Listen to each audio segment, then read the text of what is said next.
बुंदेलखंड की जमी ऐसे ही दो वीरों की गवाही देती है। ये वीर थे आल्हा और ऊदल।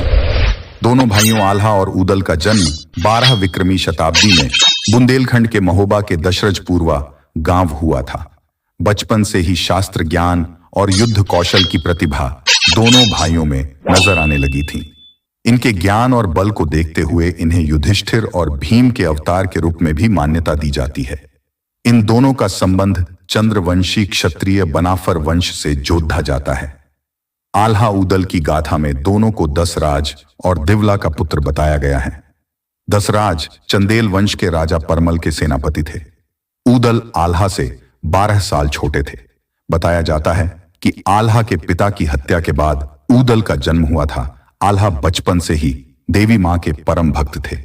एक बार उनकी भक्ति से प्रसन्न होकर मां ने उन्हें पराक्रम और अमर होने का वरदान दिया।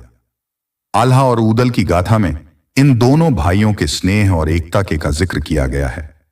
दोनों के बीच इतना प्यार और स्नेह था कि जब भी एक भाई मुसीबत में पड्डेचता था तो दूसरा भाई उसकी ढाल बनकर खद्दे देदा हो जाता था। बाद में आल्हा भी चंदेल वंश के शासनकाल में सेनापति बने।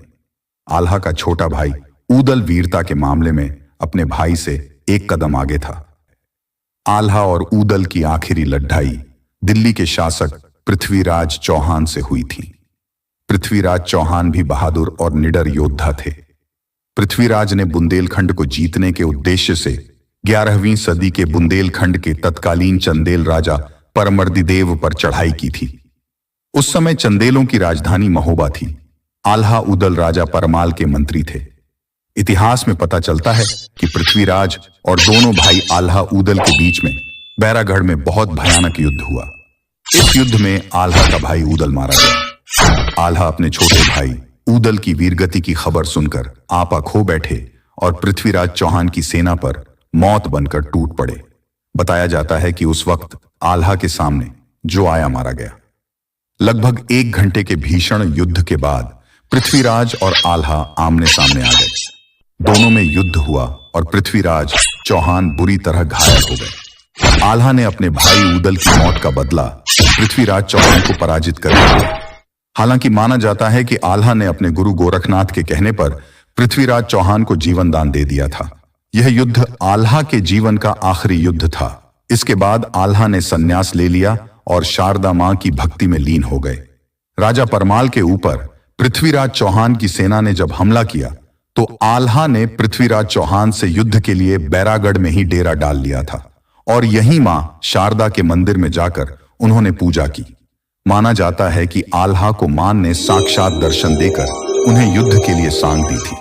पृथ्वीराज चौहान को हराने के बाद आल्हा ने मंदिर पर सांग चढ़ाकर उसकी नोक टेढ़ी कर वैराग्य धारण कर लिया था।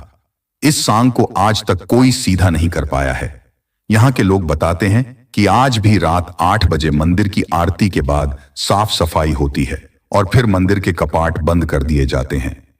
इसके बावजूद जब सुबह मंदिर को खोला जाता है तो मंदिर में मां की आरती और पूजा किए जाने के सबूत मिलते हैं। आज भी यही मान्यता है कि माता शारदा के दर्शन हर दिन सबसे पहले आल्हा और ऊदल ही करते हैं। क्योंकि उन्हें अमर होने का वरदान था, इसलिए बुंदेलखंड के कुछ लोग आज भी मानते हैं कि आल्हा जिंदा हैं।